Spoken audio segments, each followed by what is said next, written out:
BSNL ஒரு நியூவான plan அறிமுகப்படுத்திருக்காங்கன்னு சொல்ல முடியும். 25 வருஷத்த கொண்டாடுறதுக்காகவே பார்த்தீங்கன்னா, பிஎஸ்என்எல் எக்கச்சக்கமான பிளான்ஸ் இன்ட்ரோடியூஸ் பண்ணியிருக்காங்க. அதுல ஒரு பிளானா பார்த்தீங்கன்னா, ரூ. 625 அப்படிங்கிற இந்த சில்வர் ஜூப்ளி பிளான அறிமுகப்படுத்தியிருக்காங்க. இதுல என்ன பெனிஃபிட்ஸ்ங்க முன்னாடி இது யாருக்கெல்லாம்னு சொல்லிடுறேன். ஃபர்ஸ்ட் ஆஃப் ஆல் நீங்க ஒரு பிஎஸ்என்எல்லோட ஃபைபர் யூசரா இருக்கணும். எஸ், நீங்க ஒரு ஃபைபர் யூசரா இருந்தீங்க அப்படின்னா இந்த பிளானும் உங்களுக்கு அப்ளை ஆகும்னு சொல்லலாம்.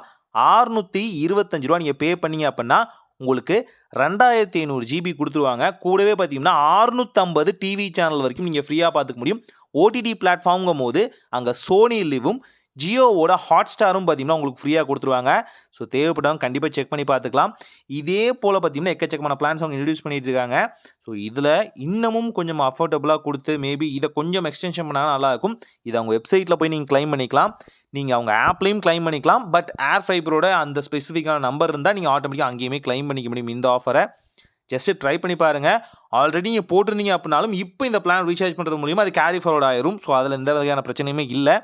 ட்ரை பண்ணி பாருங்க. நீங்க உங்க வீட்டுக்கு வைஃபை வச்சிருக்கீங்க, அதுவும் பிஎஸ்என்எல்லோட வைஃபை வச்சிருக்கீங்க அப்படின்னா, இது ஒரு நல்ல அஃபோர்டபுளான பிளானா தான் இருக்கு. 2500 ஜிபிங்கும்போது 650 சேனல், 2 ஓடிடி பிளாட்ஃபார்ம் நல்லாவே இருக்கும். இதே போல பார்த்தீங்கன்னா, ரூ. 225 அப்படிங்கிற ஒரு பிளானும் இன்ட்ரோடியூஸ் பண்ணியிருந்தாங்க. இதே சில்வர் ஜூப்ளியை கொண்டாடுறதுக்காக 2.5 ஜிபி பெர் டே கிடைக்க ஆரம்பிக்கும். ஸோ அதையுமே ட்ரை பண்ணி பார்த்துட்டு எப்படி இருக்கு அப்படிங்கிறத கமெண்ட்ல மறக்காம சொல்லுங்க. பல விஷயங்கள் பண்றாங்க. சில நேரங்கள்ல இவங்கள நம்ம கிரிட்டிசைஸ் பண்ணி தான் ஆகணும். ஏன்னு பார்த்தீங்க அப்படின்னா, அப்பதான் நல்ல ஒரு ப்ராடக்ட் வெளிய வர ஆரம்பிக்கும். இவங்க பண்ற தப்பையும் எடுத்து சொல்லணும், நல்லதையும் எடுத்து சொல்லணும். ஓகே, இந்த பிளான்ஸ ட்ரை பண்ணி பாருங்க. ஒரு நல்ல மாற்றம் இனிதாய் நடக்கட்டும்.